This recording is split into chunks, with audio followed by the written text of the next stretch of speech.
Hello நண்பர் and base. So நம்ம இன்னைக்கு என்ன பண்ணுறோம் அப்படின்னா y² - 25 அப்படின்னு சொல்லிட்டு ஒரு சம்முக்கு வந்திருக்கோம்.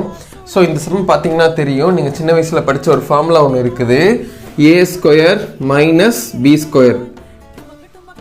a + b × a - bன்னு சொல்லிட்டு ஒரு ஃபார்முலா இருக்குது. இப்போ இந்த கான்செப்டில் இது இருக்குதுன்னு நீங்கள் சொன்னால் நம்புறீங்களா? எஸ், உண்மையாகவே நம்பித்தான் ஆகணும். ஏன் அப்படின்னா a² அப்படிங்கிற இடத்துல y² இருக்குதா?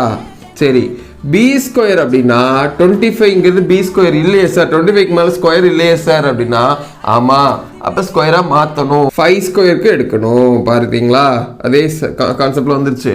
அப்போது இது எப்படி எழுதலாம்? y அதாவது a வேல்யூ வந்து 5 b வேல்யூ 5ன்னு வந்துருச்சு. ஸோ y + 5 y - 5 அவ்வளோதான்.